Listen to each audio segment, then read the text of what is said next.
কোন অবস্থায় আল্লাহর প্রতি ভরসা হারাবেন না। আল্লাহ রাব্বুল আলামিন আপনার ব্যাপারে পরিকল্পনা করে রেখেছেন। আপনার মনের মধ্যে যদি সততা থাকে, অনেস্ট একটা মন থাকে, ইনশাআল্লাহ আপনি দুনিয়াতেও সফল হবেন, পরকালে সফল হবেন। আপনি যদি সৎ হন, মনের থেকে যদি আপনি সৎ হন, আল্লাহর কাছে আপনি সৎ হন, সারা দুনিয়া মিলে আপনার কোনো ক্ষতি করতে পারবে না। আর আপনি যদি অসৎ হন, মনের মধ্যে অসততা থাকে, দুনিয়ার মানুষ বাহবা দিলেও একদিন ধরা খাবেন ইনশাআল্লাহ। এটা বাস্তব, এর বাইরে যাবে না ইনশাআল্লাহ। দেখেন, ইউসুফ আলাইহিস সালাম দায়িত্ব চাচ্ছেন, আমাকে দায়িত্ব দেন, আমি এই বিষয়টা ভালো বুঝি। আল্লাহ পাক তাকে এই যে খাদ্য মন্ত্রণালয় নিয়ে আসলেন। ইউসুফ আলাইহিস সালামের হাতে পরবর্তীতে দুর্ভিক্ষের কবল থেকে পুরো মিশরবাসী বেঁচে গেল এবং লক্ষ লক্ষ মানুষের জীবন বেঁচে গেল, আলহামদুলিল্লাহ। তাহলে অর্থনীতির মূল মন্ত্র শিক্ষা পেলাম না? কোরআনে আছে না? এখনো সামনে আমরা এই শব্দগুলো শুনতে পারছি না? সমাধান পেতে হলে কোরআনে আসতে হবে। সমাধান পেতে চান, কোরআনে আসতে হবে। যদি না আসেন, এটা আপনার ইখতিয়ার, পরবর্তীতে ফলাফল আমাদেরকে ভোগ করতে হবে। আল্লাহ পাক আমাদের সবাইকে কোরআন এবং সুন্নাহ মাফিক জীবন গড়ার তৌফিক দান করুন। একটা খালি পয়েন্ট বললাম, দেখেন, ইকোনমিক্সের দুরবস্থা দূর করারও ফর্মুলা কোরআনে পাওয়া গেছে। আগেকার মুসলিমদের অবস্থা বলছি, জ্যোতির্বিজ্ঞান নিয়ে অনেক কথা হয় না, এই গ্রহে নাসাই পাঠাচ্ছে, সেই পাঠাচ্ছে।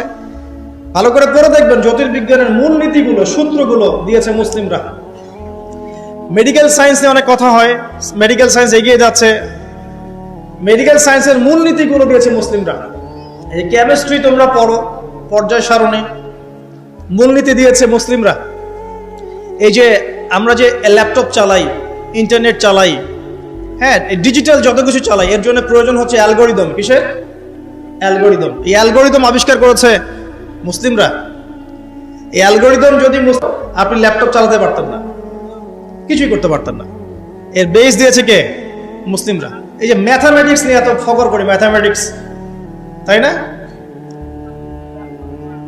এর বেইজও মুসলিমদের থেকে এসেছে। আপনারা কি জাবর ইবনে হাইয়ানের নাম শুনেছেন? আচ্ছা, বাদ দেন তার কথা। আপনারা কি ইমাম রাজির নাম শুনেছেন? আচ্ছা, ফিলোসফি, দর্শন, এর মূলনীতি দিয়েছেন তিনি অনেক। ইবনে সিনার নাম শুনেছেন? চিকিৎসা বিজ্ঞান, পুরো ভিত্তি দিয়েছেন তিনি।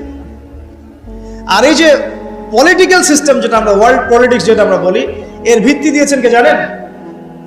উমর ইবনুল খাত্তাব রাদিয়াল্লাহু আনহু। কে দিয়েছেন? এই যে প্রশাসনিক ডিপার্টমেন্ট, সদর দপ্তর, এই মন্ত্রণালয়, সেই মন্ত্রণালয়, এটা স্টার্ট করেছিলেন কে জানেন? সর্বপ্রথম উমর রাদিয়াল্লাহু আনহু। আমরা অনেকে জানি না। আমি এটাই বলছিলাম আপনাদেরকে যে যে জাতি তার শেকড় চিনে না, তাকে ডিমোটিভেটেড করা খুব সহজ। আমরা যদি হিস্ট্রি পড়া শুরু করি, ইতিহাস পড়ি, কোরআন সুন্নাহর পাশাপাশি আমরা দেখব বিশ্বের প্রত্যেকটা বড় বড় সেক্টরের মূল নীতি স্থাপন করে গেছে কারা? মুসলিমরা। তাহলে এখন কেন আমরা এই জায়গায় আসলাম? কি কারণ? আমি একটু কারণটা বলি আপনাদেরকে। মন খারাপ করছেন কি? নিজেদের চেহারাটা আয়নায় দেখতে হয়। যদি আমরা আমাদের চেহারা আয়নায় দেখার সৎসাহস না থাকে, তাহলে উন্নতি করব কিভাবে? নাকি প্রশংসা থাকবে? আমরাও সেই জাতি, আমরা বীরের জাতি। সারা বিশ্বে বীরত্বের সাথে লড়াই করে ইসলাম প্রতিষ্ঠা করেছে কারা? আমরাই। এই যে ভারতবর্ষে ইসলাম পাচ্ছেন, ভারতবর্ষে ইসলাম ঢুকেছে একটা ঘটনাকে কেন্দ্র করে। কি ঘটনা? একজন মুসলিম নারীর ইজ্জতের উপর হামলা চালিয়েছিল একজন লম্পট রাজা। এই ঘটনাকে কেন্দ্র করে বিন কাসিম, এই যে ঘোড়সাওয়ার, অল্প কিছু সৈন্য নিয়ে আক্রমণ করেছিলেন ভারতবর্ষ। এই যে বিজয়, এখান থেকে শুরু হলো ইসলাম। তারও আগে যে চিটাগাং আছেন, চিটাগাং, চট্টগ্রাম, এই চিটাগাং রোড দিয়ে, এই পোর্ট দিয়ে আরবরা বাণিজ্য করত। ওই দিক দিয়ে ইসলাম ঢুকেছে একদিক দিয়ে। আবার সুফি পীর মাশায়েখরা ছিলেন, তারা এখানে ইসলাম প্রচার করেছেন। তিনভাবে ইসলাম ঢুকেছে উপমহাদেশে। ইসলাম পেতেন না এগুলো। দেখুন কেন হলো এই অবস্থা। বিকজ ওই সময়ে একটা মুসলিম পরিবারের মধ্যে কোরআনের হাফেজ থাকতো। পাওয়া যায় এখন সব পরিবারে? রেয়ার। আমরা মনে করি যার ব্রেন সবচেয়ে খারাপ, ওকে হাফেজি মাদ্রাসা দেওয়া লাগবে, আর যার ব্রেন খুব ভালো, ওকে আমরা দিব ইঞ্জিনিয়ারিং, ডক্টর। আমরা শিক্ষাটাকে ভাগ করে ফেলেছি। একটা হচ্ছে দুনিয়ার শিক্ষা, একটা হলো আখিরাতের শিক্ষা, তাই না? অথচ শিক্ষা তাকেই বলে যা আমার দুনিয়াও দিবে আখিরাতও দিবে। এর নাম শিক্ষা। আর এই শিক্ষা কোথায় আছে? কোরআন সুন্নায় নাই। কোরআন সুন্নাহ শেখার পরে যদি আমি ডক্টর হই, ইঞ্জিনিয়ার হই, কোনো সমস্যা আছে? কোনো সমস্যা নাই। আমরা এটাকে ভাগ করে ফেলেছি, আমরা অর্থনীতিও ভাগ করে ফেলেছি। মসজিদে আমি পাক্কা মুসল্লি, দেখবেন মসজিদে মাশাআল্লাহ পাক্কা মুসল্লি, নামাজে পড়তে পড়তে একদম সেজদার দাগ পড়ে গেছে। যেই ব্যবসা করতে গেল মাপে কম, যেই ব্যবসা করতে গেল দেখবেন যে মজুদদারি, যেই ব্যবসা করতে গেল ওই যে স্টক করতেছে অন্যায়ভাবে, কৃত্রিম সংকট তৈরি করতেছে। যেই চাকরি করতে গেল ঘুষ, যেই আপনার ডিল করতে যাচ্ছে ইকোনমিক সেক্টরে সুদ। তো অর্থনৈতিক জীবনটাকে আলাদা করে ফেললাম, ওইটা দুনিয়ার জীবন, এটা হচ্ছে আমার পরকালের জীবন। ভাবখানে এমন আমাদের আকীদা চেঞ্জ করতে হবে। তো অর্থনৈতিক জীবন কি ইসলাম থেকে আলাদা নাকি? আপনি 5 ওয়াক্ত নামাজ পড়ছেন আলহামদুলিল্লাহ, এখন যদি সুদ খান তাহলে কি পার পাবেন? তাহলে অর্থনীতি ইসলামের সাথে সম্পৃক্ত না। সহজ কথাটা বোঝাতে পারি না। ইভেন আমরা যদি অন্যদের সাথে ডিল করতে চাই বিশ্বে, তখনও ইসলাম ফলো করতে হবে, আদারওয়াইজ সমস্যা আছে। এমন তন্ত্র মন্ত্র মতবাদের চর্চাও করা যাবে না যে মতবাদগুলো কোরআন সুন্নাহ সরাসরি বিরোধী। করা যাবে? করা যাবে না। তো আমাদের জীবনটা পরিপূর্ণটাই ইসলাম, পূর্ণাঙ্গটাই ইসলাম, এখানে আংশিকতা সুযোগ নাই। আল্লাহ এই কথাটা বোঝার তৌফিক দান করুন। আজকের মাহফিলে একটা কথাও যদি নিয়ে যেতে পারেন, ইসলাম হচ্ছে একটা পরিপূর্ণ জীবন ব্যবস্থা। এখানে আপনি সব পাবেন এবং সব পালন করতে আপনাকে বলাও হয়েছে। আল্লাহ পাক কোথায় বলেছেন? আমি দলিল দিচ্ছি, 1 নম্বর দলিল দিচ্ছি যে ইসলাম পরিপূর্ণ জীবন ব্যবস্থা। কোথায় আছে? সূরা মাইদা 3 নম্বর আয়াত। কত নম্বর? সূরা মাইদা 3 নম্বর। আল্লাহ পাক বলছেন, বিসমিল্লাহির রহমানির রহিম, আল্লাহ বলছেন, আল ইয়াউমা আকমালতু লাকুম দীনাকুম ওয়া আতমামতু আলাইকুম নি'মাতি ওয়া রাদিতু লাকুমুল ইসলাম দীনান। আল্লাহ বলছেন, কে বলছেন? আল্লাহ পাক বলছেন, আমি তোমাদের জন্য দ্বীন ইসলামকে পরিপূর্ণ করে দিলাম। কি করে দিলাম? পরিপূর্ণ মানে কি? যেখানে সবকিছু নাই, তাই না? পরিপূর্ণ মানে কি? যেখানে সবকিছু আছে। তার মানে জীবনের প্রতিটা বিষয়ের হেদায়েত কোথায় আছে? ইসলামে আছে। ওয়া আতমামতু আলাইকুম নি'মাতি, তোমাদের উপর আমার নিয়ামতকে পূর্ণতা দিলাম। ওয়া রাদিতু লাকুমুল ইসলাম দীনান, তোমাদের উপর দ্বীন ইসলামকে মনোনীত করে আমি আল্লাহ সন্তুষ্ট হয়ে গেলাম। তো দ্বীন পরিপূর্ণ না? তার মানে ইসলাম পরিপূর্ণ কিনা? এখন এই ইসলাম আল্লাহর কাছে একমাত্র দ্বীন, অন্য কোনো দ্বীন চলবে?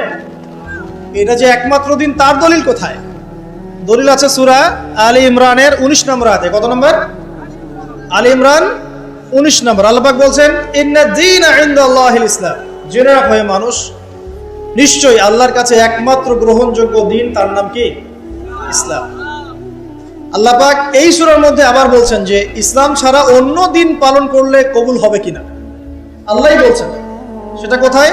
85 নম্বর আয়াত। কত নম্বর আয়াত?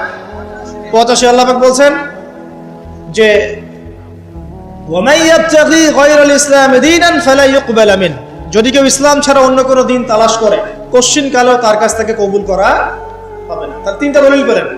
1, আল্লাহর কাছে মনোনীত দ্বীন কি? ইসলাম। এই ইসলাম পরিপূর্ণ কিনা? অবশ্যই পরিপূর্ণ। দলিল সূরা মাইদার আয়াত নাম্বার 3। আর এই ইসলাম বাদ দিয়ে অন্য দ্বীন চলবে কিনা? উত্তর না। দলিল সূরা আলে ইমরানের 85। এখন আপনার আমার দায়িত্ব কি সেটা আল্লাহ বলছেন সূরা বাকারায়। কোন সূরায়? সূরা বাকারায়। কোরআনের একটা আয়াত কিন্তু আরেকটা আয়াতের সাথে লিঙ্কড আপ হবে। এই মিলানোর যোগ্যতা আপনাকে তৈরি করতে হবে। মানে আমি বুঝাই একভাবে, এই যে আকাশের তারাগুলো দেখেন, আমরা সাধারণ চোখে যেটা দেখি সেটা হলো এটা তারাই, জাস্ট তারা, সুন্দর লাগে, তাই না? আসলে ব্যাপারটা এমন না। আসলে ব্যাপারটা হচ্ছে এই প্রত্যেকটা তারার সাথে অন্য তারার একটা জটিল এবং সূক্ষ্ম গাণিতিক একটা মিল আছে। যদি আপনি আমার সাথে কখনো তারা দেখতে আসতে পারেন, আমি দেখাবো ইনশাআল্লাহ। আকাশের তারা দেখা শিখতে হবে। দেখে মনে হয় যে খুব সুন্দর। আল্লাহ পাক সূরা মুলকের মধ্যে বলছেন, সূরা মুলক রাত্রেবেলা তেলাওয়াত করতে হয়, রাতে তারা ওঠে না, ওই রাতেই আল্লাহ বলছে সূরা মুলক তেলাওয়াত করতে। কি মিল আছে দেখছেন? রাতে আকাশে তারা ওঠে, আর আল্লাহ পাক রাতের বেলায় সূরা মুলক তেলাওয়াত করতে বলছেন। আর সূরা মুলকের মধ্যে আল্লাহ বলছেন যে আকাশের দিকে তাকাও, তাকিয়ে দেখো আল্লাহর সৃষ্টির মধ্যে কোনো খুঁত পাও কিনা, তোমার দৃষ্টি বারবার ব্যর্থ হয়ে ফিরে আসবে, কোনো ত্রুটি পাবে না। সুবহানাল্লাহ। এই তারাগুলোর মধ্যে জটিল একটা সূক্ষ্ম গাণিতিক মিল আছে। এক মিলিমিটার বা 1 সেন্টিমিটার মিলিমিটার যদি একটা একটা থেকে দূরে সরে যায় বা কাছে চলে আসে, মহাবিশ্ব ধ্বংস হয়ে যাবে। জানেন, বুঝাচ্ছি, এই যে পৃথিবী আর চাঁদের একটা দূরত্ব আছে না, এই দূরত্ব যদি একটু এগিয়ে আসে, চাঁদ যদি একটু কাছাকাছি চলে আসে বা পৃথিবী একটু কাছে চলে আসে, তাহলে এই পৃথিবীর বেশিরভাগ জায়গা সমুদ্রের পানি দিয়ে ডুবে যাবে। বুঝলেন না মনে হয়? আচ্ছা, বোঝার দরকার নাই, পরে বুঝেন, শুনে রাখেন আজকে। আবার যদি চাঁদ একটু দূরে চলে যায়, তাহলে সমুদ্রের পানি অনেক শুকিয়ে যাবে, থাকবে না পানি। সূর্য যদি একটু কাছে চলে আসে, এক হাত যদি কাছে চলে আসে, তাহলে পৃথিবীর অনেক বড় একটা অংশ মরুভূমি হয়ে যাবে। আর যদি সূর্য এক হাত দূরে চলে যায়, তাহলে পৃথিবীর অনেক বড় একটা অংশ বরফে ঢেকে যাবে। একদম সূক্ষ্ম মিল আছে, সূক্ষ্ম গাণিতিক তত্ত্ব আছে। এমনি এমনি এটা আল্লাহ পাক সৃষ্টি করেন নাই তো। তারার কথা বলছিলাম কেন, তারাগুলো একটা একটার সাথে মিলালে আপনি পথ খুঁজে পাবেন। ঠিক একইভাবে কোরআনের একটা আয়াত অন্য আয়াতের সাথে মিলাতে পারলে আপনি হেদায়েত খুঁজে পাবেন। আপনাকে মিলিয়ে দেখাচ্ছিলাম।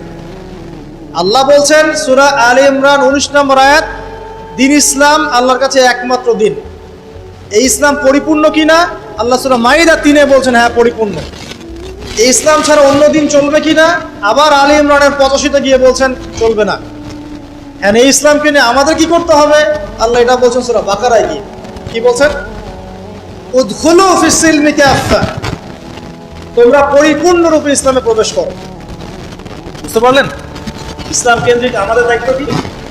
পরিপূর্ণরূপে ইসলামে প্রবেশ করা। এখন ভিত্তি কি? দুইটা। তারাক্তু ফিকুম আমরাইন, দুইটা বস্তু ছেড়ে গেলাম। নবীজি বলছেন লান তাদিল্লু মা তামাসসাকতুম বিহিমা, তোমরা কোনোদিন পথভ্রষ্ট হবে না যতদিন পর্যন্ত দুইটাকে রেখে আঁকড়ে ধরে থাকবে। এক নাম্বার কিতাব আল্লাহ, আল্লাহর কিতাব কোরআন। দুই নাম্বার সুন্নতে নবীহি, নবীর সুন্নাহ। কোরআন এবং সুন্নাহকে কেন্দ্র করে ইসলাম, এটাতে পরিপূর্ণরূপে প্রবেশ করতে বলা হচ্ছে। আর আপনার সাথে আমার কথা, পরিপূর্ণ প্রবেশ মানে কি বোঝায়?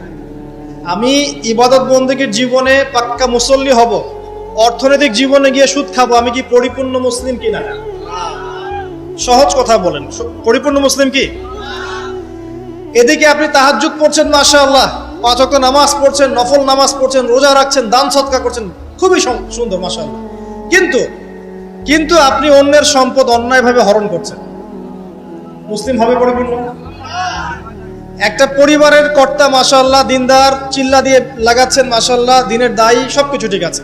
এখন পরিবারের সেই লোকের স্ত্রী পর্দা করে না, ওই লোকের মেয়ে বেপর্দায় ঘোরাফেরা করে, ওই লোকের ছেলে মাদকাসক্ত, এই পরিবারটা কি পরিপূর্ণ ইসলামিক পরিবার কিনা? একইভাবে আমরা যারা টুকটাক জুমার নামাজ পড়তে আসি, হজ করি, ওমরা করি, 5 ওয়াক্ত নামাজ ঠিকঠাক মতো পড়ি না, কোরআন তেলাওয়াতের ফিকির নাই, দুনিয়া নিয়ে ব্যস্ত হয়ে আছি, পরকালের চিন্তা কম, তারাও কি পরিপূর্ণ মুসলিম কিনা? তো পরিপূর্ণ মুসলিম বলতে কি বোঝায়, এটার জন্য আপনার কিন্তু পিএইচডি করার দরকার নাই। আপনি বুঝতে পারছেন যে আপনার জীবনের প্রতিটা কাজ কোরআন এবং সুন্নাহ মাফিক হলেই আপনি পরিপূর্ণ মুসলিম, আলহামদুলিল্লাহ। এবং এই কাজটা করার জন্য আপনাকে কিন্তু কেউ বাধাও দিচ্ছে না, আপনি স্বাধীন, চাইলেই আপনি করতে পারেন। কেউ কি বাংলাদেশের প্রেক্ষাপটে কি ইসলাম পালন করতে কাউকে বাধা দেয়া হচ্ছে যে নামাজ পড়তে যাবেন না, দাড়ি রাখতে পারবা না, হ্যাঁ, তোমরা টাকলুর উপরে কাপড় তুলতে পারবা না, মেয়ে পর্দা করতে পারবে না? হ্যাঁ, ইনডাইরেক্টলি হয়তো কিছু কিছু মানুষ এরকম করছে হয়তোবা, কিন্তু ওদের সংখ্যা কিন্তু বেশি না, ওদের সংখ্যাও বেশি না, তাদের শক্তিও নাই। এটা জাস্ট একটা মুখের আস্ফালন মাত্র, আর কিচ্ছু না। কিন্তু বাংলার বেশিরভাগ তাওহীদি জনতা কি চায়? ইসলাম চায় না? চায়। তো আপনি যদি প্র্যাকটিস করেন, কেউ কি বাধা দিবে? ওয়াদা করেন আজকে থেকে 5 ওয়াক্ত নামাজ ছাড়বেন না, বেহুদা অহেতুক কোনো ফাহেসা কাজে সময় নষ্ট করবেন না, নিজের গায়ের মধ্যে সুন্নত নিয়ে চলে আসবেন, পারবেন না ইনশাআল্লাহ? দাড়ি ছেড়ে দিবেন ইনশাআল্লাহ, গোফ ছোট করে ফেলবেন, টাকনুর নিচে কাপড় থাকলে উঠিয়ে ফেলবেন, পারবেন না? যদি কোনো হারাম সম্পর্ক থাকে আজকেই তওবা করে ফিরে আসবেন। ফিরে আসার সময় আবার বললেন না যে আজকে শেষ কথা, তোমার সাথে আর কথা হবে না, এই কাজ করতে যায় না, তাহলে এই শেষ কথা আর শেষ হবে না, একদম ডিলেট, সাথে সাথে ডিলেট। যদি সুযোগ থাকে, অর্থনৈতিক সামর্থ্য আছে, পরিবারে গিয়ে বলবেন বা মেয়ের পরিবারে প্রস্তাব পাঠাবেন, যদি বিয়ে করার সুযোগ থাকে বিয়ে করে ফেলবেন। সুযোগ নাই, ডিসকানেক্টেড, কোনো দরকার নাই, এই নেক সুরতে ধোকা খাবেন না, এটা নেক সুরতে ধোকা, এটা নেক সুরতে ধোকা। যখন একটা মানুষ জেনায় লিপ্ত থাকে তখন তার দোয়া আল্লাহ পর্যন্ত পৌঁছায় না। তো আর জেনা ছেড়ে দিলে পরে আপনার দোয়া ডাইরেক্ট আল্লাহর কাছে পৌঁছাবে ইনশাআল্লাহ। প্রমাণ নেবেন? দলিল দিব? দিচ্ছি শোনেন। 3 ব্যক্তি, কয় ব্যক্তি? 3 ব্যক্তি চলছে পথ, হঠাৎ ঝড় এসেছে, একটা গুহার মধ্যে ঢুকেছে, গুহার মুখ বন্ধ হয়ে গেছে, একদম বন্ধ, বের হওয়ার কোনো জায়গা নেই। এটা সত্য ঘটনা, রাসূল সাল্লাল্লাহু আলাইহি সাল্লাম বলেছেন। এখন তারা বলছেন তো বের হওয়ার তো কোনো অপশন নাই, কিভাবে বের হবো আমরা? একজন বলছে তাহলে একটা কাজ করি, চলো আমাদের নেক আমলের ওসিলা করে আল্লাহর কাছে দোয়া করি। কিসের ওসিলা? আমরা এই যে দোয়া করার জন্য হুজুর ডাকি, তাই না? আসেন 40টা, এই যে 1 বছরই 3 দিন 7 দিন করি না? নিজের দোয়া নিজে করা শিখেন। আপনার কি চাওয়া সেটাকে আমি বুঝতে পারবো নাকি? এরপর একটা ঘটনা আছে, হুজুরকে ডেকেছে দোয়া করতে, হুজুর পুরো দোয়াটাই 1 বচনে করেছে, আল্লাহ আমাকে হেদায়েত দাও, আমাকে রিজিক দাও, আমাকে হেফাজত করো। আর মুসল্লি সব বলছে আমিন আমিন আমিন। দিন শেষে লাভ কার হলো? হুজুরের। জিলাপিও আমি পেলাম, দোয়া আমার কবুল হলো, সবই তো আমার হলো, এবং শেষে হাদিয়াওটা আমি পেলাম। এটা তো আপনাকে করতে হবে। তো এই 3 ব্যক্তি দোয়া করছে নিজের নেক আমলের ওসিলা দিয়ে, নেক আমলের ওসিলা দিয়ে দোয়া করলে দোয়া কবুল হয়। এখানে কি বলে দিব কোন কোন ক্ষেত্রে দোয়া করলে দোয়া কবুল হয়? শোনেন, আগে হালাল খাইতে হবে, দোয়া কবুল হবে। দোয়া কবুল হওয়াতে হলে আগে হালাল খেতে হবে, হারাম খেলে দোয়া কবুল হবে না। আর আমরা এখন সুদের যুগে বাস করি না? সবাই সুদখোর হয়ে যাচ্ছে দিন দিন। আর সুদ যে এখন এত সূক্ষ্ম, আমি ইনশাল্লাহ আপনাদেরকে কোনো একটা পরিবেশে যেখানে আমি এডুকেটেড শ্রেণীর মানুষ পাবো ইনশাল্লাহ, সেখানে আমি শুধু অর্থনীতি নিয়ে কথা বলবো। এখানে আপনি বুঝতে পারবেন যে কত সূক্ষ্ম সুদ চলছে এখন, কত সূক্ষ্ম। এই যে ইলেকট্রনিক মানিগুলো আমরা ইউজ করছি না, এর মধ্যেও সুদ আছে, বুঝবেন না? একটা রাষ্ট্রকে তারা বাদ রাখে না সুদখোর বানাতে। যদি আমাদের রাষ্ট্রের কোনো লোন প্রয়োজন হয়, আমরা যদি ওয়ার্ল্ড ব্যাংকের কাছে যাই বা IMF এর কাছে যাই, সুদ ছাড়া কোনো লোন তারা দিবে না, কখনো দিবে না। এবং এটা ফোর্সফুলি করবে তারা, সুদ ছাড়া আপনি বেরিয়ে হতে পারবেন এখান থেকে। তো পরে আসি ওইদিকে, আমি ওইদিকে আছি না। দোয়া কবুল করাতে হলে আপনাকে আগে হালাল রিজিক সেট করতে হবে, 1 নাম্বার। 2 নাম্বার, তাওহীদ চর্চা করতে হবে। শিরকের পাপে লিপ্ত থাকলে দোয়া কবুল হওয়া ডিফিকাল্ট। এবং সুন্নতের চর্চা করবে, বেদাতি আমল করলে দোয়া কবুল হওয়া ডিফিকাল্ট আছে। এর পাশাপাশি আমি কিছু অপশন বলে দিই। যখন দেখুন বৃষ্টি হচ্ছে তখন দোয়া করবেন, দোয়া কবুল হবে ইনশাআল্লাহ। দোয়া করার আগে একবার বলবেন আলহামদুলিল্লাহ, কমপক্ষে একবার বলবেন আলহামদুলিল্লাহি রাব্বিল আলামিন, একবার কমপক্ষে। মানে প্রথমে আল্লাহর প্রশংসা করবেন, তারপর একবার দরুদ পড়বেন আল্লাহুম্মা সাল্লি আলা মুহাম্মাদ ওয়া সাল্লিম, তারপর হাত তুলে দোয়া শুরু করবেন। বৃষ্টি পড়ছে, দোয়া শুরু করে দেন, দোয়া কবুল হবে ইনশাআল্লাহ। আজান দিয়েছে, আজান এবং একামতের মাঝখানে সময়টা আছে, এই সময়টা কাজে লাগান, দোয়া কবুল হবে ইনশাআল্লাহ। নামাজে দাঁড়িয়েছেন, সেজদায় গিয়েছেন, সেজদায় দোয়া করেন, দোয়া কবুল হবে ইনশাআল্লাহ। প্রশ্ন করে অনেকে যে ভাই সেজদায় কি বাংলায় দোয়া করা যাবে? হ্যাঁ যাবে, যদি আপনার নামাজটা নফল নামাজ হয়। কোন নামাজ হয়? ফরজ নামাজে করবেন না, নফল নামাজে করতে পারেন ইনশাআল্লাহ। সেজদায় বান্দা আল্লাহর সবচেয়ে কাছাকাছি থাকে, এই সময়ে বেশি বেশি দোয়া করতে রাসূল সাল্লাল্লাহু আলাইহি ওয়াসাল্লাম তাগিদ দিয়েছেন। দোয়া করলে ডাইরেক্ট কবুল হবে ইনশাআল্লাহ। পিতা মাতার খেদমত করে দোয়া করেন, দোয়া কবুল হবে ইনশাআল্লাহ। এখন তো পিতা মাতার খেদমত মানুষ করতে চায় না। এটা সেই যুগ যে যুগে পিতা মাতার সাথে দাস দাসীর মতো আচরণ করা হয়। সন্তানরা ভুলে গেছো তোমরা যে তোমরা একদিন পিতা মাতা হবা। আমরাও কিন্তু একদিন পিতা মাতা হব। যারা বিয়ে শাদী করেছে, সন্তান সন্ততি হয়েছে, তারা জানে এই যে প্রসব বেদনার একটা সেকেন্ড, 1 সেকেন্ড বা 1 মিনিট প্রসব যে বেদনা মায়ের হয়, এর ঋণ আমরা সারা জীবনে শোধ করতে পারবো না। পারবেন? এই কারণেই মায়ের পায়ে নিচ জান্নাতের কথা বলা আছে। মাদের সম্মান আল্লাহর কাছে অনেক বেশি, মেয়েদের সম্মান অনেক বেশি। এই নারীবাদী ফ্যামিলিস্টরা যা বুঝিয়েছে, ইসলাম এমন নয়। তো ইসলাম এমন নয়, ইসলামে মেয়ের মর্যাদা সবচেয়ে উপরে। একজন নারীর, মনে করেন আপনি বাসায় আছেন, কেউ যদি বাইরে থেকে ফুটা দিয়ে বাসার ভিতরে দেখে, কথা বুঝতে পারছেন? আপনার জন্য হালাল ওই ব্যক্তির চোখের মধ্যে এরকম শিক ঢুকিয়ে দেওয়া, এটা হালাল আপনার জন্য, করতে পারেন আপনি, কিচ্ছু করেন, আল্লাহর আইনে আপনি কোনো অপরাধী নন। যদি আপনি ঘরের ভিতরে থাকেন, কেউ বাইরে থেকে এরকম করে ফুটা দিয়ে দেখছে, মনে করেন আপনার বাসার মেয়েকে বা আপনার বাসার বোনকে, মাকে, আপনি যদি চোখের মধ্যে একটা শিক ঢুকিয়ে দেন, আপনার কোনো পাপ হবে না আল্লাহর কাছে। এটা হাদিস আছে, জায়েজ, যদিও বা এটা আইন হাতে তুলে নেওয়া হয়ে যাচ্ছে অন্য সেক্টরে, কিন্তু আল্লাহর কাছে আপনি কিছু করেন নাই। মেয়েদের এমন মর্যাদা দেওয়া হয়েছে, সেই মেয়েদেরকে আমরা এখন কি করেছি, কাপড় চোপড় সব কমিয়ে কমিয়ে বেপর্দা করে রাস্তায় নামিয়ে দিয়েছে। যদি একটা মানুষ নিজের সম্মান না বোঝে, তাকে সম্মান কেউ দিতে পারে? নিজেকে চিনতে শিখুন, আমাদের সম্মান আল্লাহর কাছে অনেক বেশি। এটা বলছিলাম প্রিয় ভাইয়েরা, মায়ের পায়ের নিচে আল্লাহ পাক সন্তানের বেহেশতের কথা বলেছেন। মা বোনদেরকে 4টা কাজ করতে বলো, অনলি 4টা কাজ।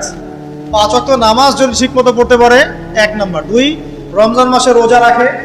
3 নাম্বার, পর্দা ঠিকঠাক মতো করে। আর 4 নাম্বার, স্বামীর আনুগত্য করে। ইনশাআল্লাহ জান্নাতের যে কোনো দরজা দিয়ে ইচ্ছা প্রবেশ করতে পারবে। এখানে স্বামীর আনুগত্যের কথা বলেছি, স্বামীর দাসত্বের কথা বলি না। আনুগত্য দাসত্ব এক জিনিস না। আনুগত্য মানে কি? আনুগত্য মানে আপনি স্বামীর যে কোনো ভালো কাজে আপনি তাকে সায় দিবেন, আনুগত্য। নামাজ পড়তে বলেছে, নামাজ পড়তে হবে। পর্দা করতে বলেছে, আপনি পর্দা করবেন। বেপর্দায় যাবেন, আপনি যাবেন না। এটা আনুগত্য। দাসত্ব কি? দাসত্ব হচ্ছে যে সে ভালো মন্দ যাই বলুক আপনি শুনছেন, দাসত্ব। এটা করবেন না। মা বোনরা 4টা কাজ বাসায় গিয়ে আবার শুনিয়ে দিবেন। নবীজি বলেছেন 4টা কাজ কোনো মেয়ে করলে জান্নাতের যে কোনো দরজা দিয়ে ইচ্ছা প্রবেশ করতে পারবে। 1 নাম্বার, 5 ওয়াক্ত সালাত। 2 নাম্বার, রমজান মাসের সাওম রোজা। 3 নাম্বার, পর্দা ঠিকঠাক মতো করবেন, লজ্জাস্থানের হেফাজত। এবং 4 নাম্বার, স্বামীর আনুগত্য করা। মায়ের খেদমত করে দোয়া করেন, দোয়া কবুল হবে ইনশাআল্লাহ। বাবার খেদমত করে দোয়া করেন, দোয়া কবুল হবে ইনশাআল্লাহ। কোরআন তেলাওয়াত করে দোয়া করেন, দোয়া কবুল হবে ইনশাআল্লাহ। মনে করেন শেষ রাতে উঠেছেন, মানে শেষ রাত বলতে বোঝাচ্ছি এই ধরেন যে 2টার পর থেকে, এখন 2টা 2:30টার পর থেকে নিয়ে ফজর পর্যন্ত শেষ রাতে উঠেছেন। এই সময় আপনি যা দোয়া করবেন ইনশাআল্লাহ কবুল হবে। হ্যাঁ, বলতে বাধ্য হচ্ছি, এখনকার তরুণ সমাজ ওই 2টা 2:30টার দিকে ওই যে কার কার খেলা থাকে, ওই খেলাগুলো দেখার জন্য ওঠে, তাহাজ্জুদ পড়ার জন্য উঠতে পারে না। অথচ আল্লাহ পাক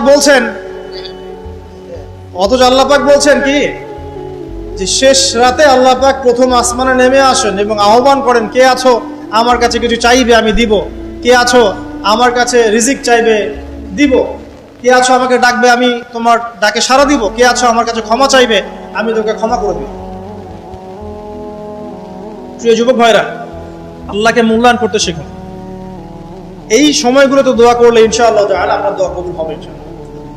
সবচেয়ে ইম্পর্টেন্ট হচ্ছে এটা, যেটা আমরা প্রত্যেকদিন পড়ি, প্রায় 17 রাকাত নামাজ পড়ি আমরা, ফরজ নামাজ। শুধু ফরজ নামাজের কথাই বলছি। এখানে আপনি 34টা সেজদা করেন, 17 রাকাত ফরজ, 34টা সেজদা করেন। প্রত্যেক সেজদায় যদি একটা করে দোয়া করতে পারেন ইনশাআল্লাহ আল্লাহ আপনার দোয়া করবেন। দোয়া কবুল করার কিছু জায়গা বলে দিলাম, বেশি বেশি দোয়া করতে হবে। আমরা উম্মার অবস্থাগুলোকে বুঝতে শিখব। এখানে এই 3 ব্যক্তি, এটা বলে আমি শেষের দিকে যাচ্ছি, একটু ধৈর্য ধরেন। এই 3 ব্যক্তি পড়ে গেছে গুহার মধ্যে। আমি বলছিলাম জেনা ছেড়ে দিলে তোমার দোয়া আল্লাহ পাক ডাইরেক্ট কবুল করবে ইনশাআল্লাহ। কিভাবে? এই দলিল দিচ্ছিলাম যে তারা বলছে আমাদের তো কোনো, আমাদের নেক আমল যা আছে এটা দিয়ে দোয়া করতে হবে, কোনো অপশন তো নাই বের হওয়ার। একজন বলছে যে আল্লাহ, আমি আমার পিতা মাতার খেদমত করতাম, মাকে দুধ পান না করিয়ে কখনো দুধ পান করি নাই, আল্লাহ এই কাজটা যদি তোমার কাছে ভালো লেগে থাকে আজকে আমাকে এই বিপদ থেকে উদ্ধার করো। এই দোয়া করার সাথে সাথেই এই গুহা থেকে পাথরটা একটু সরে গেল। আর জড়বস্তু আল্লাহ পাকের হুকুম মানে, আল্লাহ পাকের হুকুম মানে না খালি 2টা শ্রেণীর মানুষ, এক হচ্ছে মানুষ আর একটা জিন জাতি। এই পুরো প্রকৃতি আল্লাহ পাকের হুকুম মেনে চলে। আর জড় বলতে আসলে কিছু নাই, যদি আমি বোঝানোর জন্য জড় বলেছি। আল্লাহ পাকের হুকুমে সবকিছু জীবন্ত। এই যে মাটিতে আমরা বসে আছি না এখন, এই মাটি কিয়ামতের মাঠে সাক্ষী দিবে যে এখানে মাহফিল হয়েছিল। হ্যাঁ, ওইখানে বসে তুমি টিকটক করেছো, লেকচার শুনো নাই ভালো করে। একটা মাহফিলে যাচ্ছিলাম, দেখলাম যে এখন স্টেজে উঠি নাই, ওই সুযোগে দেখলাম যুব সমাজ রাস্তার পাশে দাঁড়িয়ে সিগারেট খাচ্ছে। ব্রেক নিচ্ছে আগে, চা সিগারেটের ব্রেক। হুজুর আসলে আলোচনা শুনবো। এখানে এসে যদি আমরা মানে কোরআন সুন্নাহর বাইরে কোনো কাজ করি, এই মাটি আবার সাক্ষী দিবে। এটা দলিল কোথায় আছে? সূরা জিলজাল পড়ে দেখবেন। সূরা জিলজালের মধ্যে দলিল আছে যে আল্লাহ পাকের হুকুমে এই জমিন কথা বলবে ইনশাআল্লাহ, আল্লাহ পাক হুকুম করলে। জি, তো একটু সরে গেল ওই পাথর, তারপরের ব্যক্তি দোয়া করছে, আল্লাহ আমার একজন কাজের লোক ছিল, সেই কাজের লোক কিছু টাকা পেত, টাকা না নিয়ে বেচারা চলে গেছে, আমি ওই টাকা দিয়ে কিছু পশু কিনেছি, এই পশুগুলো কিনে আমি পালন করেছি, অনেক দিন পর সেই ব্যক্তি এসেছে আমার টাকা দাও। তখন আমি বলেছিলাম যে এই যতগুলো পশু দেখছো সব তোমার। সেই লোক বলছে, আমার সাথে কি ঠাট্টা করছো? বলছে, না ঠাট্টা করছি না, তোমার টাকা দিয়ে আমি পশু কিনেছিলাম, এই প্রজনন হতে হতে হতে আজকে এতগুলো হয়েছে, সব তোমার, নিয়ে যাও। আল্লাহ কলিজা দেখেন, আসলে দান করার জন্য কলিজা লাগে, টাকা লাগে না। আল্লাহর পথে দান করার জন্য কলিজা লাগে, টাকা লাগে না। আর কিছু মনে করবেন না, আমি বিভিন্ন মাহফিলে যাচ্ছি, একটা কমন দৃশ্য দেখি এই কালেকশনের। আমার জানা নাই যে এভাবে নাম লিখিয়ে কোনো কালেকশন নবীর যুগ থেকে হয়েছে, আমার জানা নেই। বরং কতটুকু দিয়েছে এটা গোপন রাখলেই ভালো। কে দিয়েছে, কত দিয়েছে জানানোর কোনো দরকার নাই। দিয়েছে, নিয়ে চলে আসবেন, শেষ। আমরা কাকে সন্তুষ্ট করার জন্য দেই? আল্লাহ জানলেই তো যথেষ্ট। কি দরকার জনগণ জানতেই হবে আমি 5,000 টাকা দিয়েছি? এতে আমার লাভটা কি? নেকি উল্টা আরো কমে গেল। উল্টা 7 শ্রেণীর মানুষ, একটা হাদিস আছে, 7 শ্রেণীর মানুষ কিয়ামতের মাঠে আরশের ছায়া পাবে। কিসের ছায়া পাবে? আরশের ছায়া, যে ছায়া ছাড়া কোনো ছায়া থাকবে না। ওর মধ্যে এক শ্রেণী হচ্ছে ওই ব্যক্তি যে এত গোপনে দান করে, তার বাম হাত জানে না ডান হাত কি দান করছে। এই ব্যক্তি আরশের ছায়া পাবে ইনশাআল্লাহ। তো দুনিয়া যদি উদ্দেশ্য থাকে, নাম প্রকাশ করা, জাহির করার উদ্দেশ্য থাকে, বা যদি এমন হয় যে এখানে লৌকিকতা উদ্দেশ্য থাকে, নেকি নষ্ট হয়ে যেতে পারে, সুযোগ আছে, চান্স আছে। তো এই ট্রেডিশনগুলো বন্ধ করলে মনে হয় ভালো হয়। এটা আমার পরামর্শ, বাকি এটা বিবেচনা আপনাদের। আর এই ব্যক্তি বলছে আমি এই সব কিছু দান করে দিয়েছি। দেখেন, দান করতে কি লাগে? কলিজা লাগে, টাকা লাগে না কিন্তু। আসলে দান করতে কলিজা লাগে। অনেক রিক্সাওয়ালাকে দেখেছে আমরা, 100 টাকা দান করে দিল, মসজিদের জন্য দান চাচ্ছে, 100 টাকা দান করে দিল। আর অনেক দেখবেন বিত্তশালী, ঢাকা শহরে যাচ্ছি বনানী গুলশান দিয়ে, দান করতে চাইলে 2 টাকা দিচ্ছে, 5 টাকা দিচ্ছে। এমন হয় না? দান করতে কলিজা লাগে। আর একটা কথা মনে রাখবেন, আপনি যত দান করবেন আল্লাহ আপনাকে তত বেশি দিবেন ইনশাআল্লাহ। আল্লাহ পাকের খাজানা যে এত প্রচুর, আপনি দান করলে কমে যাবে এই চিন্তাই করবেন না কখন। তবে সবচেয়ে সেরা দান কোনটা জানেন? আপনার প্রয়োজন আছে এখন, এই প্রয়োজনের সময় দানটা হচ্ছে সেরা দান। এবং সবচেয়ে উত্তম খরচ কোনটা? সবচেয়ে উত্তম খরচ হচ্ছে আপনার পরিবারের পিছনে খরচ। আপনার পরিবারের পিছনে খরচটা আপনার সবচেয়ে শ্রেষ্ঠ খরচ। আর দান করে মধ্যম পন্থায়, এমন হবে না যে নিঃস্ব হয়ে গেলেন দান করে একদম, আবার এমন না যে কৃপণতা প্রদর্শন হচ্ছে, এমনও না। মধ্যম পন্থায় দান খয়রাত করবে ইনশাআল্লাহ। আর কিয়ামতের মাঠে মানুষ তার দানের ছায়ায় থাকবে ইনশাআল্লাহ। যে যত দান করবে ওই ছায়ার নিচে সে থাকবে। এই ব্যক্তি সব দান করে দিয়েছিল, যাও সব গরু ছাগল তোমার। তৃতীয় ব্যক্তি, পাথর সরে গেল একটু, তৃতীয় ব্যক্তি, যুবক তোমাকে বলছি ভাই, তৃতীয় ব্যক্তি আল্লাহর কাছে বলছে, আল্লাহ আমার একজন সুন্দরী চাচাতো বোন ছিল, আছে না তোমাদের কাজিন, এবং তাকে আমি খুব ভালোবাসতাম। ওই যে এখন বয়ফ্রেন্ড গার্লফ্রেন্ড ফ্রি মিক্সিং, যেটা খুব ভালোবাসতাম। তো তাকে আমি পেতে চাইতাম, তাই আমি তাকে অফার করি। সে বলে যে না, আমাকে 100 স্বর্ণ মুদ্রা না দিলে আমি রাজি না। 100 স্বর্ণ মুদ্রা। এই মেয়ের অবশ্য অনেক ডিমান্ড ছিল, তাহলে বোঝা গেল 100 স্বর্ণ মুদ্রা মানে অনেক। জানেন, এখন তো দেখা যায় 1500 টাকা 2000 টাকা দিয়ে মেয়ে তার ইজ্জত বিক্রি করে ফেলছে। 100 স্বর্ণ মুদ্রা, আর কাউকে কিছু দেওয়াই লাগে না, এমনি বিক্রি করে ফেলে। কত প্রশ্ন, কত যে প্রশ্ন আসে আমাদের কাছে, যে ভাই বা হুজুর বা ভাইয়া উস্তাদ, কত জীবনে এক পর্যায়ে ভুল করেছি, এরকম জেনায় লিপ্ত হয়ে গিয়েছিলাম, প্রেম করেছি ইত্যাদি, আমি কি করব, আমার কি ভালো হওয়ার রাস্তা আছে কিনা, বা আমি তওবা করে ফিরে আসছি, আমি কি এখন বিয়ে করতে পারবো কিনা। প্রশ্নের শেষ নাই। বেশিরভাগ প্রশ্ন এরকমই আসে এখন। আরেকটা বেশি প্রশ্ন আসে, ভাই উস্তাদ হুজুর আমার স্বামী পরকীয়া আসক্ত, আমাকে দেখে না, এই হয় সেই, এইগুলো প্রশ্ন বেশি। পারিবারিক জেনা কেন্দ্রিক যত প্রশ্ন আসে অন্য কোনো কেন্দ্রিক প্রশ্ন এত আসে না। মানে এই যুগটা কি হয়েছে, মানে মানুষকে জেনার উন্মুক্ত করে দিয়েছে একেবারে। একদম স্কুল লাইফ থেকে শুরু হবে বয়ফ্রেন্ড গার্লফ্রেন্ড ফ্রি মিক্সিং, এই বন্ধু বন্ধু পড়তে পড়তে জেনা হয়ে যায়। কলেজ লাইফে গিয়ে আরো বড় জেনা, ইউনিভার্সিটিতে গেলে তো আর কোনো পাত্তাই নাই। ইউনিভার্সিটির খুব কম ছেলে পাবেন সিগারেট খায় না, এবং খুব কম ছেলে মেয়ে পাবেন যারা এই অবৈধ প্রেম করছে না, খুব কম। এটাকে আমরা প্রমোট করছি আবার। বিশ্বাস করেন শুধুমাত্র সরাসরি সেক্সুয়াল সম্পর্কটাই জেনা নয়, এই মিক্সিংটাও জেনা আল্লাহ পাক বলেছেন।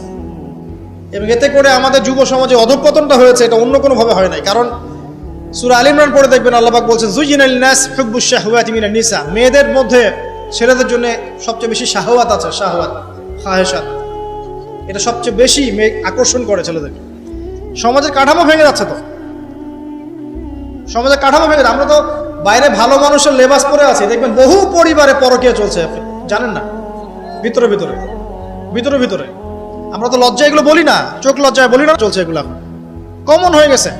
যে ফ্যাশন শোর নামে, বিউটি কন্টেস্টের নামে এই সেই, মানে অশ্লীলতাকে প্রমোট করা হচ্ছে চতুর্দিক থেকে। রেপ ধর্ষণ দিন দিন বাড়ছে আর বাড়ছে, বাচ্চা কাচ্চা ছোট ছোট বাচ্চা মেয়ে পর্যন্ত রেহাই পাচ্ছে না। এই কয়দিন আগে একটা মেয়েকে কত পিস পিস করে ভাসিয়ে দিয়েছে একেবারে, দেখেন নাই? কোথায় আছেন? সমাজটা কোথায় গেছে? আমরা ভালো মানুষের মুখোশ পরে বসে আছি। একটা মাহফিল করে কি সব হবে?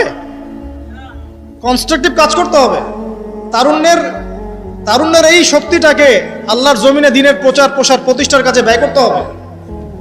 যতক্ষণ পর্যন্ত আমরা এরকম ভালো মানুষের লেবাস সাজে বসে থাকবো না, আমার ঘরেও ফেতনা ঢুকে আসবে, টের পাবেন না। যখন ফেতনা ছড়িয়ে পড়ে ওটাকে দমন করতে হয়। দমন না করলে ওইটা আমার ঘরেও ঢুকবে তো একসময়, আমি একা ভালো থাকতে পারবো না তো। আরে দমন করার ক্ষমতা আল্লাহ পাক যাদেরকে দিয়েছেন তাদের উপর অবশ্য ওয়াজিব হয়ে গেছে এগুলো দমন করা। এখন তাদের উপর একটা ফরজ ওয়াজিব হয়ে গেছে দমন করা এগুলা, নাহলে আল্লাহ পাক কঠিন শাস্তির সম্মুখীন করবে।